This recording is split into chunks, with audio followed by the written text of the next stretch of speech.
हाँ जी दोस्तों, स्वागत है थोड़े सब ਦਾ ही जी रेस अकैडमी ਦੇ ऑफिशियल यूट्यूब चैनल ਤੇ जी। सो दोस्तों ਅੱਜ ਦੀ ਕਲਾਸ ਵਿੱਚ ਆਪਾਂ ਗੱਲਬਾਤ ਕਰਨ ਵਾਲੇ ਹਾਂ ਜੀ 17 ਮਾਰਚ ਤੱਕ ਦੀਆਂ ਸਾਰੀਆਂ ਕਰੰਟ ਅਫੇਅਰ ਨਿਊਜ਼ ਬਾਰੇ ਜੀ। ਔਰ ਇਹ ਸਾਰੀਆਂ ਕਰੰਟ ਅਫੇਅਰ ਨਿਊਜ਼ ਆਪਾਂ ਬਿਲਕੁਲ ਪੰਜਾਬੀ ਭਾਸ਼ਾ ਵਿੱਚ ਦੇਖਾਂਗੇ ਔਰ ਨਾਲ ਜਿੰਨੇ ਵੀ ਆਪਣੇ ਸਟੈਟਿਕ ਫੈਕਟ ਬਣਨਗੇ ਸੋ ਕੋਸ਼ਿਸ਼ ਕਰਾਂਗੇ ਉਹਨਾਂ ਬਾਰੇ ਵੀ ਸਾਰਿਆਂ ਬਾਰੇ ਗੱਲਬਾਤ ਕਰੀਏ। ਸੋ ਸਾਰੀ ਕਲਾਸ ਨੂੰ ਜ਼ਰੂਰ ਧਿਆਨ ਨਾਲ ਦੇਖਿਓ ਜੀ, ਬੜੀ ਇੰਪੋਰਟੈਂਟ ਰਹਿਣ ਵਾਲੀ ਹੈ ਤੁਹਾਡੇ ਆਉਣ ਵਾਲੇ ਹਰ ਇੱਕ ਪੰਜਾਬ ਦੇ ਐਗਜ਼ਾਮ ਲਈ। सो बिना किसी देरी तो जी हुण आपां क्लास अपनी शुरू करते हैं। सब तो फस्ट क्वेश्चन अपना अज दा, हू हैज़ वॉन दी पंजाबी साहित्यक अकादमी अवार्ड 2020। कहते जी किस नूं पंजाबी भाषा का साहित्य अकादमी पुरस्कार 2020 मिलेगा। देखो जी हुण साल 2020 के साहित्य अकादमी पुरस्कारां की अनाउंसमेंट कर दी गई है। गल करिए इस विच पंजाबी भाषा के जिहड़ा साहित्य अकादमी पुरस्कार है इस साल मिलेगा जी गुरदेव सिंह रुपाणा नूं।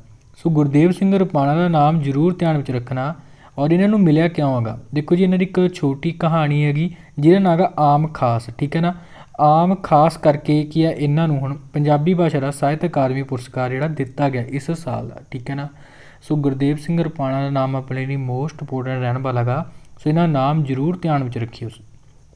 बाकी अगर देखो गल करिए आपां साहित्य अकादमी बारे, साहित्य अकादमी जिहड़ा पुरस्कार 2020 का हुण 20 भाषावां ਵੱਖ-ਵੱਖ भाषावां वास्ते की इहदी अनाउंसमेंट की गई है। और ये सारी लिस्ट तुहानूं मिल जाएगी, तुसीं स्क्रीन पर देख रहे होंगे। ये सारी लिस्ट नूं तुसीं जरूर एक बारी रीड कर लेना अपना। ठीक है ना, वीडियो नूं पॉज करके भी देख सकते होंगे, तो इन्हूं एक बारी जरूर देख लेना अपना। बाकी अपने लिए इंपोर्टेंट है जी पंजाबी भाषा वाला नाम और हिंदी लैंगुएज वाला नाम भी इंपोर्टेंट है। वो वास्ते भी एक क्वेश्चन अगे वो आपां पढ़ांगे नैक्सट क्वेश्चन। बाकी देखो साहित्य अकादमी पुरस्कार बारे अगर आपां गलबात करिए तो अपने साहित्य अकादमी पुरस्कार जिहड़ा हुण शुरुआत करन दी गल कही गई सी साल 1954 ਦੇ ਵਿੱਚ कि इहनूं कहा गया सी। और अगले ही साल यानी कि साल 1955 तो साहित्य अकादमी पुरस्कार दिता जान लग्या सीगा। अच्छा इहदे विच दिता की जांदा गा, देखो जो इहदी शुरुआत हुई सी ना उदों तो केवल इहदे विच इनामी राशि केवल 5000 रुपया सी। पर हुण अगर आपां एट प्रैजेंट गल करिए तो साहित्य अकादमी पुरस्कार दे विच 1 ਲੱਖ रुपया दिता जांदा जी। प्लस एक लोई हुंदी है जां शॉल तुसीं कह सकदे होगे, प्लस एक तांबे की पट्टी हुंदी हैगी। तो ये दिता जाता साहित्य अकादमी पुरस्कार दे विच। ठीक है ना, तो ये बारे भी हुण तुसीं जरूर याद रखना गा।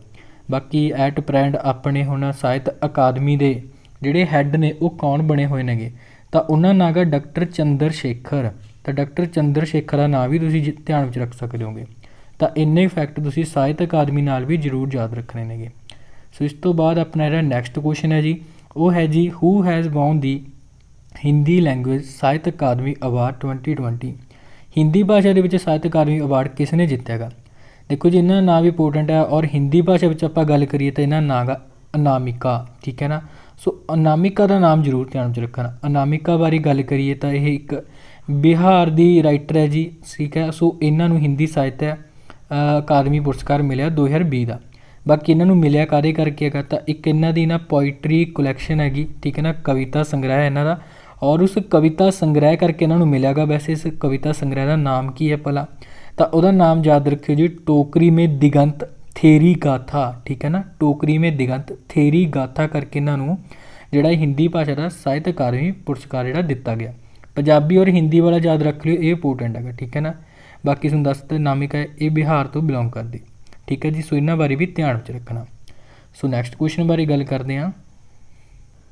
हू was awarded the international women of courage award 2021। देखो जी कहने किस नूं international women of courage award 2021 के नाल हुण सन्मानित किया गया गा।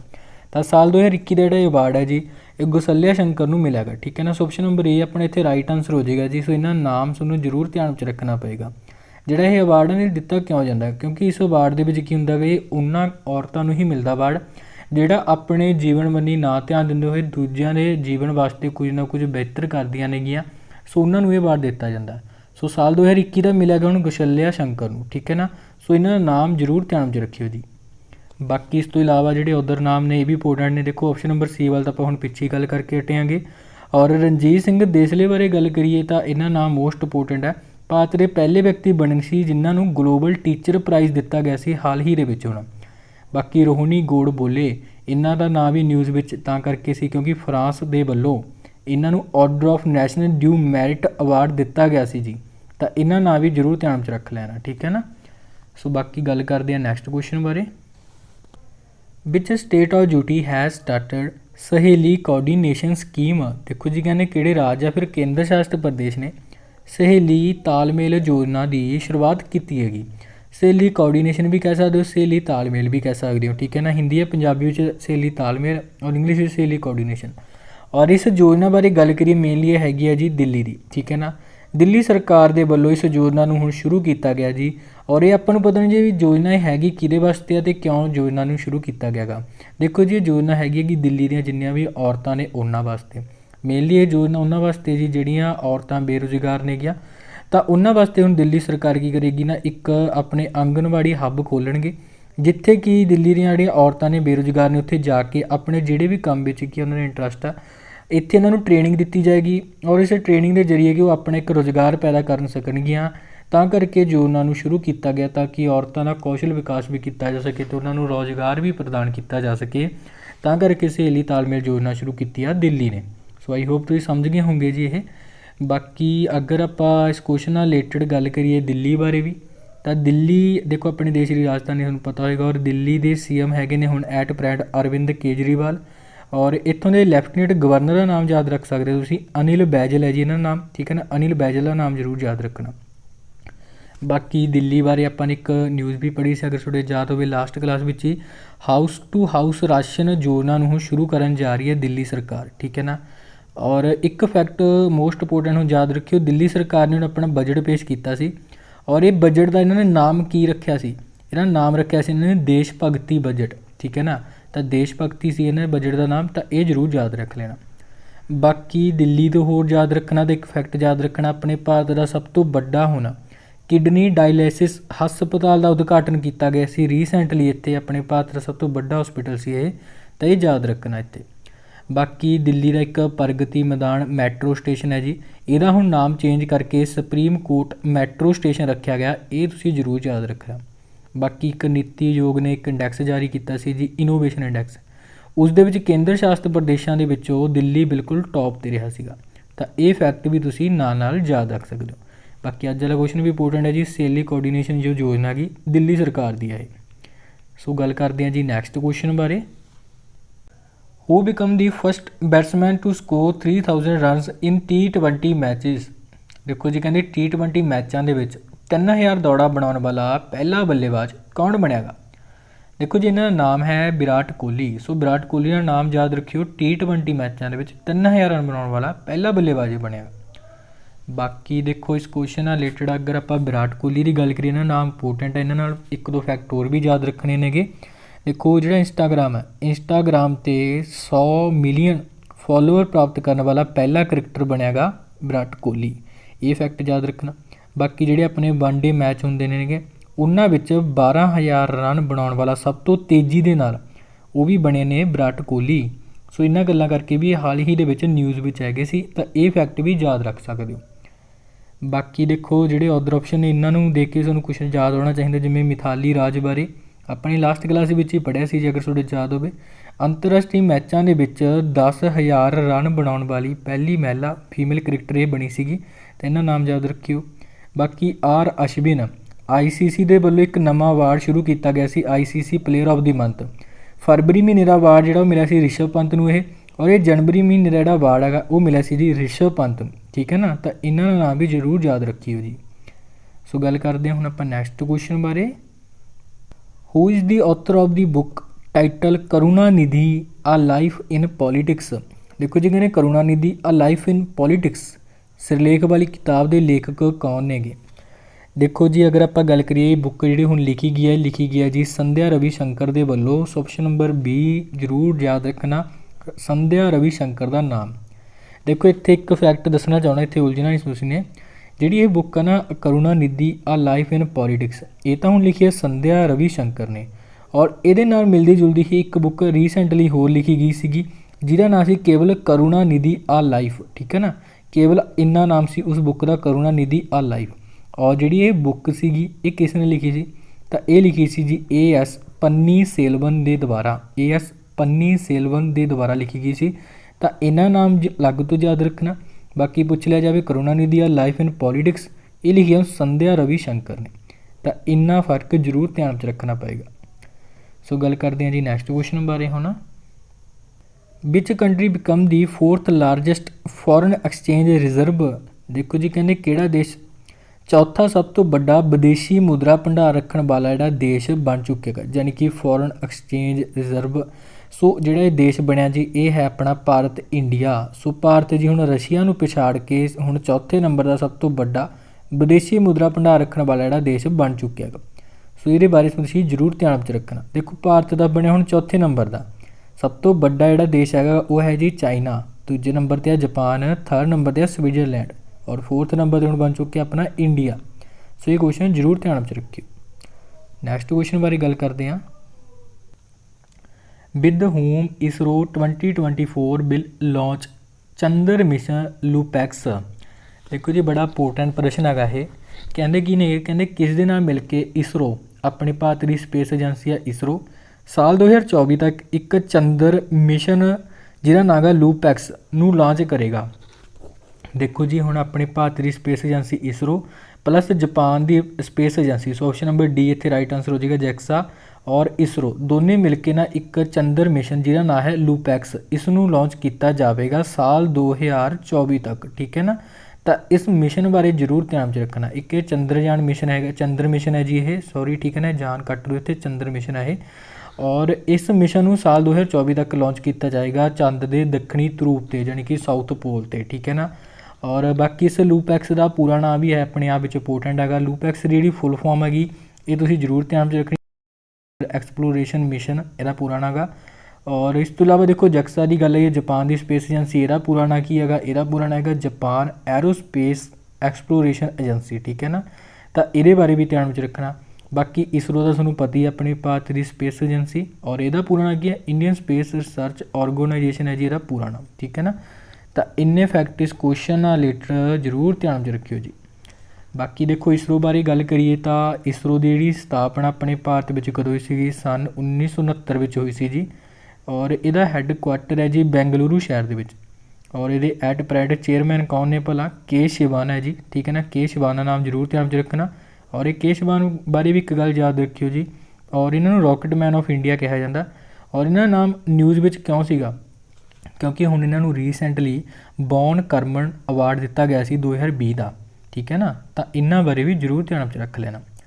बाकी इसरो होर भी गल्लां करके न्यूज़ च हैगा सीगा, अपने पिछली क्लास में ही पढ़े शायद। इसरो का एक रॉकेट है PSLV C51, जिहड़ा यह रॉकेट है एक ब्राजील की सैटेलाइट है एमेजोनिया 1, उसनूं लॉन्च किया सी इसने, याद रखना। बाकी इसरो अपना एक शुक्र मिशन यानी कि वीनस मिशन भी शुरू करेगा, कदों साल 2025 करेगा वो, ठीक है ना। तो ये फैक्ट भी याद रखना इसरो नाल। सो नैक्सट क्वेश्चन बारे गल करते हैं। Which country decided to ban wearing the burqa after Switzerland. देखो जी कहते स्विट्जरलैंड तो बाद किहड़े देश ने बुरका पाउण ते हुण पाबंदी लगाउण दा फैसला कीता गा। एक इंपोर्टेंट प्रश्न है जी ये। और जिहड़ा हुण हाल ही दे विच फैसला लिया गया श्रीलंका कंट्री वालों लिया गया है। श्रीलंका हुण फ्रांस और स्विट्जरलैंड कंट्री तो बाद अजिहा एक देश बन चुका जिसने कि बुरका पाउण ते पाबंदी लगाउण दा फैसला ले लिया गा। और बाकी बस यही याद रखना ये रिलेटेड, ठीक है ना, श्रीलंका नाम। बाकी श्रीलंका बारे गल कर लें। श्रीलंका दियाँ कैपीटल याद रखना जी, 2 कैपीटल ने इत्थे। पहला गल करिए कमर्शियल कैपीटल वो है जी कोलंबो। और इस तो इलावा गल करिए जी एडमिनिस्ट्रेटिव कैपीटल की वो है श्री जयवर्धनेपुरम कोटे, ठीक है ना। तो इन्हां बारे ध्यान रखना। बाकी श्रीलंका के प्रधानमंत्री PM की गल करिए तो महिंदा राजपक्षे जी। और इत्थे प्रेजिडेंट बारे गल करिए तो गोतबाया राजपक्षे इन्हां दा नाम। तो इन्हां बारे भी याद रखियो। बाकी अगर तुहानूं कदे क्वेश्चन आ जाए अपने साउथ एशिया का सब तो उच्चा टावर कित्थे हैगा, तो तुहानूं श्रीलंका दे विच ही मिल जाएगा, जिहदा नाम है लोटस, ठीक है ना। लगभग इसकी उचाई की गल करिए तो 350 मीटर हैगी, याद रखना। बाकी इस तो इलावा जिहड़े अपने मैच फिक्सिंग नूं हुण अपराध की श्रेणी दे विच रखण वाला भी अपने एशिया का पहला देश बनिया सी हुण श्रीलंका। श्रीलंका के विच हुण इस साल यानी कि साल 2021 का एशिया कप भी होना गा, साल 2022 का एशिया कप होना पाकिस्तान दे विच। तो ये फैक्ट भी याद रख सकते हो। सो गल करते हैं नैक्सट क्वेश्चन बारे। The famous KRL stadium in Rawalpindi has been renamed after which famous cricketer. Rawalpindi का एक मशहूर जी KRL स्टेडियम सीगा, ਇਹਦਾ ਨਾਮ ਹੁਣ ਬਦਲ ਕੇ ਕਹਿੰਦੇ ਕਿਹੜੇ ਮਸ਼ਹੂਰ ਕ੍ਰਿਕਟਰ ਦੇ ਨਾਮ 'ਤੇ ਰੱਖ ਦਿੱਤਾ ਗਿਆ ਗਾ। ਦੇਖੋ ਜੀ ਜਿਹੜਾ ਇਹ ਸਟੇਡੀਅਮ ਆ ਰਾਵਲਪਿੰਡੀ ਪਾਕਿਸਤਾਨ ਦਾ, ਤਾਂ ਇਹਦਾ ਹੁਣ ਨਾਮ ਬਦਲ ਕੇ ਸ਼ੋਇਬ ਅਖਤਰ ਦੇ ਨਾਮ 'ਤੇ ਰੱਖ ਦਿੱਤਾ ਗਿਆ ਗਾ। ਠੀਕ ਹੈ ਨਾ, ਸ਼ੋਇਬ ਅਖਤਰ ਦਾ ਨਾਮ ਜ਼ਰੂਰ ਧਿਆਨ ਵਿੱਚ ਰੱਖਣਾ। ਵੈਸੇ ਸ਼ੋਇਬ ਅਖਤਰ ਨੂੰ ਰਾਵਲਪਿੰਡੀ ਐਕਸਪ੍ਰੈਸ ਵੀ ਕਿਹਾ ਜਾਂਦਾ ਗਾ, ਇਹ ਵੀ ਧਿਆਨ ਵਿੱਚ ਰੱਖ ਸਕਦੇ ਹੋ। ਬਾਕੀ ਜਿਹੜਾ ਹੁਣ KR ਸਟੇਡੀਅਮ ਆ ਰਾਵਲਪਿੰਡੀ ਦਾ, ਉਹਦਾ ਨਾਮ ਚੇਂਜ ਕਰਕੇ ਹੁਣ ਸ਼ੋਇਬ ਅਖਤਰ ਦੇ ਨਾਂ 'ਤੇ ਰੱਖਿਆ ਜਾਵੇਗਾ, ਅਤੇ ਯਾਦ ਰੱਖਣਾ ਤੁਹਾਨੇ। ਸੋ ਨੈਕਸਟ ਕੁਐਸਚਨ ਬਾਰੇ ਗੱਲ ਕਰਦੇ ਹਾਂ। Who has been appointed as the attorney general of America. ਦੇਖੋ ਜੀ ਕਹਿੰਦੇ ਅਮਰੀਕਾ ਦਾ ਅਟਾਰਨੀ ਜਨਰਲ ਦੇ ਤੌਰ 'ਤੇ ਕਿਸ ਨੂੰ ਨਿਯੁਕਤ ਹੁਣ ਕੀਤਾ ਗਿਆ ਗਾ। ਦੇਖੋ ਜੀ ਅਮਰੀਕਾ ਦੇ ਹੁਣ ਨਵੇਂ ਅਟਾਰਨੀ ਜਨਰਲ ਨੇਗੇ ਮੈਰਿਕ ਗਾਰਲੈਂਡ। ਸੋ ਮੈਰਿਕ ਗਾਰਲੈਂਡ ਦਾ ਨਾਮ ਜ਼ਰੂਰ ਯਾਦ ਰੱਖਿਓ ਜੀ। ਸੋ ਇੰਪੋਰਟੈਂਟ ਪ੍ਰਸ਼ਨ ਹੈ ਇੱਕ। ਦੇਖੋ ਅੱਛਾ ਅਟਾਰਨੀ ਜਨਰਲ ਹੁੰਦਾ ਕੀ ਆ ਭਲਾ। ਅਟਾਰਨੀ ਜਨਰਲ ਹੁੰਦਾ ਜੀ ਸਰਕਾਰੀ ਵਕੀਲ। ਠੀਕ ਹੈ ਨਾ, ਸਰਕਾਰ ਦਾ ਵਕੀਲ ਹੁੰਦਾ। ਸਰਕਾਰ ਦੇ ਜਿੰਨੇ ਵੀ ਮਾਮਲੇ ਨੇਗੇ ਤਾਂ ਸਰਕਾਰ ਦਾ ਪੱਖ ਜਿਹਦੇ ਵੱਲੋਂ ਰੱਖਿਆ ਜਾਂਦਾ ਕੋਰਟ ਦੇ ਵਿੱਚ, ਤਾਂ ਉਹਨੂੰ ਕਹਿੰਦੇ ਨੇਗੇ ਅਟਾਰਨੀ ਜਨਰਲ, ਜਾਣੀ ਕਿ ਸਰਕਾਰੀ ਵਕੀਲ। ਸੋ ਅਮਰੀਕਾ ਦੇ ਜਿਹੜੇ ਅਟਾਰਨੀ ਜਨਰਲ ਨੇ ਹੁਣ ਉਹ ਨੇ ਮੈਰਿਕ ਗਾਰਲੈਂਡ। ਸੋ ਇਹਨਾਂ ਨਾਮ ਇੰਪੋਰਟੈਂਟ ਆਪਣੇ ਲਈ। ਬਾਕੀ ਇਸ ਤੋਂ ਇਲਾਵਾ ਦੇਖੋ ਸਰਕਾਰੀ ਵਕੀਲ ਆਪਣੇ ਭਾਰਤ ਦੇ ਕੌਣ ਨੇਗੇ, KK ਬੇਨੂਗੋਪਾਲ ਹੈ ਜਿਹਨਾਂ ਦਾ ਨਾਮ। ਅਟਾਰਨੀ ਜਨਰਲ ਆਫ ਇੰਡੀਆ ਕੌਣ ਹੈ, KK ਬੇਨੂਗੋਪਾਲ। ਸੋ ਇਹ ਵੀ ਤੁਹਾਨੂੰ ਪਤਾ ਹੋਣਾ ਚਾਹੀਦਾ। ਬਾਕੀ ਇਸ ਤੋਂ ਇਲਾਵਾ ਉਧਰ ਆਪਸ਼ਨਾਂ ਬਾਰੇ ਵੀ ਗੱਲ ਕਰੀਏ, ਜਿਵੇਂ ਕਿ ਲੋਇਡ ਆਸਟਨ ਬਾਰੇ ਦੇਖੀਏ, ਆਪਸ਼ਨ ਨੰਬਰ A ਬਾਰੇ ਅਮਰੀਕਾ ਦੇ ਹੁਣ ਇਹ ਡਿਫੈਂਸ ਮਿਨਿਸਟਰ ਬਣੇ ਸੀ ਜੀ। ਔਰ ਐਂਥਨੀ ਬਲਿੰਕਨ ਬਾਰੇ ਵੀ ਦੇਖੀਏ ਤਾਂ ਇਹ ਅਮਰੀਕਾ ਦੇ ਫੋਰਨ ਮਿਨਿਸਟਰ ਵਜੋਂ ਚੁਣਿਆ ਗਿਆ ਸੀ ਇਹਨਾਂ ਨੂੰ। ਕਮਲਾ ਹੈਰਿਸ ਬਣੀ ਸੀ ਅਮਰੀਕਾ ਦੀ ਉਪ ਰਾਸ਼ਟਰਪਤੀ। ਠੀਕ ਹੈ ਨਾ, ਤਾਂ ਇਹਨਾਂ ਬਾਰੇ ਯਾਦ ਰੱਖਿਓ। ਬਾਕੀ ਅਮਰੀਕਾ ਦੇ ਪ੍ਰੈਜ਼ੀਡੈਂਟ ਬਣੇ ਸੀ ਜੋ ਬਾਈਡਨ ਸਾਹਿਬ। ਠੀਕ ਹੈ ਨਾ, ਸੋ ਇਹਨਾਂ ਬਾਰੇ ਵੀ ਯਾਦ ਰੱਖ ਸਕਦੇ ਹੋ ਤੁਸੀਂ। ਸੋ ਨੈਕਸਟ ਕੁਐਸਚਨ ਬਾਰੇ ਗੱਲ ਕਰਦੇ ਹਾਂ। Which is the first country in Central America that has been declared malaria free. ਦੇਖੋ ਜੀ ਕਹਿੰਦੇ ਮੱਧ ਅਮਰੀਕਾ ਵਿੱਚ ਕਿਹੜਾ ਪਹਿਲਾ ਦੇਸ਼ ਹੈ ਜਿਸ ਨੂੰ ਕਿ ਮਲੇਰੀਆ ਮੁਕਤ ਘੋਸ਼ਿਤ ਕਰ ਦਿੱਤਾ ਗਿਆ ਹੈ। ਦੇਖੋ ਅਗਰ ਆਪਾਂ ਇੰਨੀ ਬਾਰੇ ਗੱਲ ਕਰੀਏ ਤਾਂ ਦੇਸ਼ ਦਾ ਨਾਂ ਹੈਗਾ ਅਲ ਸਲਵਾਡੋਰ। ਅਲ ਸਲਵਾਡੋਰ ਬਾਰੇ ਯਾਦ ਰੱਖਣਾ ਜੀ, ਸੈਂਟਰਲ ਅਮਰੀਕਾ ਦਾ ਇੱਕ ਦੇਸ਼ ਆ ਔਰ ਜਿਹਨੂੰ ਕਿ ਹੁਣ WHO ਯਾਨੀ ਕਿ ਵਰਲਡ ਹੈਲਥ ਆਰਗੇਨਾਈਜੇਸ਼ਨ ਦੇ ਵੱਲੋਂ ਸਰਟੀਫਾਈਡ ਕਰ ਦਿੱਤਾ ਗਿਆ ਵੀ ਇਹ ਜਿਹੜਾ ਕੰਟਰੀ ਹੈਗਾ ਮਲੇਰੀਆ ਮੁਕਤ ਜਿਹੜਾ ਹੋ ਚੁੱਕਿਆ ਹੁਣ। ਦੇਖੋ ਅਲ ਸਲਵਾਡੋਰ ਗੱਲ ਕਰੀਏ ਸੈਂਟਰਲ ਅਮਰੀਕਾ ਦਾ ਤਾਂ ਪਹਿਲਾ ਦੇਸ਼ ਬਣਿਆ। ਓਵਰਆਲ ਜਿਹੜਾ ਆਪਣਾ ਅਮਰੀਕਾ ਦੀ ਗੱਲ ਕਰੀਏ ਤਾਂ ਅਜਿਹਾ ਇਹ ਤੀਜਾ ਦੇਸ਼ ਜਿਹੜਾ ਬਣਿਆ ਹੈਗਾ। ਠੀਕ ਹੈ ਨਾ, ਤਾਂ ਇਹਦੇ ਵਿੱਚ ਵੀ ਥੋੜ੍ਹਾ ਡਿਫਰੈਂਸ ਧਿਆਨ ਵਿੱਚ ਰੱਖਣਾ ਚਾਹੁੰਦੇ। ਬਾਕੀ ਦੇਖੋ ਗੱਲ ਮਲੇਰੀਆ ਦੀ ਆਈ ਹੈ ਤਾਂ ਆਪਾਂ ਨੂੰ ਪਤਾ ਹੋਣਾ ਚਾਹੀਦਾ ਵਰਲਡ ਮਲੇਰੀਆ ਡੇ ਹਰ ਸਾਲ 25 ਅਪ੍ਰੈਲ ਨੂੰ ਮਨਾਇਆ ਜਾਂਦਾ ਗਾ। ਠੀਕ ਹੈ ਨਾ, ਤਾਂ ਇਹ ਤੁਸੀਂ ਯਾਦ ਰੱਖ ਸਕਦੇ ਹੋਗੇ। ਸੋ ਇਸ ਤੋਂ ਬਾਅਦ ਗੱਲ ਕਰਦੇ ਹਾਂ ਜੀ ਜਿਹੜਾ ਹੁਣ ਤੁਹਾਡੇ ਲਈ ਪ੍ਰਸ਼ਨ ਹੈਗਾ। ਸੋ ਆਈ ਹੋਪ ਤੁਹਾਨੂੰ ਕਲਾਸ ਵਧੀਆ ਲੱਗੀ ਹੋਏਗੀ ਜੀ। ਕਲਾਸ ਨੂੰ ਲਾਈਕ ਔਰ ਸ਼ੇਅਰ ਜ਼ਰੂਰ ਕਰ ਦਿਆ ਕਰੋ। ਤੁਸੀਂ ਸ਼ੇਅਰ ਨਹੀਂ ਕਰਦੇ ਜੀ, ਸ਼ੇਅਰ ਇਸ ਨੂੰ ਜ਼ਰੂਰ ਕਰਿਆ ਕਰੋ। ਠੀਕ ਹੈ ਨਾ, ਔਰ ਕਲਾਸ ਨੂੰ ਲਾਈਕ ਵੀ ਜ਼ਰੂਰ ਕਰ ਦਿਆ ਕਰੋ।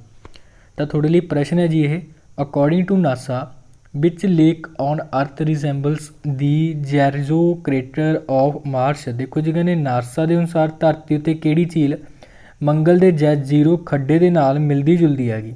ਤਾਂ ਕਿਹੜੀ ਝੀਲ ਹੈ, ਕਿੱਥੋਂ ਦੀ ਝੀਲ ਹੈ, ਇਹ ਵੀ ਜ਼ਰੂਰ ਲਿਖ ਦੇਣਾ ਔਰ ਜਿੱਥੋਂ ਦੀ ਹੈਗੀ ਉਹਦੀ ਕੈਪੀਟਲ ਕਰੰਸੀ ਵੀ ਜ਼ਰੂਰ ਦੱਸ ਦੇਣਾ। ਸੋ ਇਹ ਸੀ ਗਾਇਸ ਅੱਜ ਦੀਆਂ ਆਪਣੀਆਂ ਸਾਰੀਆਂ ਕਰੰਟ ਅਫੇਅਰ ਨਿਊਜ਼ ਇਸ ਤੋਂ ਅੱਜ ਤੱਕ ਦੀਆਂ। ਠੀਕ ਹੈ ਨਾ, ਜਿਹਦੇ ਵਿੱਚ ਕਿ ਆਪਾਂ ਨੇ 17 ਮਾਰਚ ਤੱਕ ਦੀਆਂ ਕਵਰ ਕੀਤੀਆਂ ਨੇਗੀਆਂ। ਸੋ ਅਗਰ ਕਲਾਸ ਵਧੀਆ ਲੱਗੀ ਤਾਂ ਲਾਈਕ ਐਂਡ ਸ਼ੇਅਰ ਕਰਨਾ ਨਾ ਭੁੱਲਣਾ ਜੀ। ਸੋ ਓਕੇ ਜੀ, ਧੰਨਵਾਦ, ਟੇਕ ਕੇਅਰ।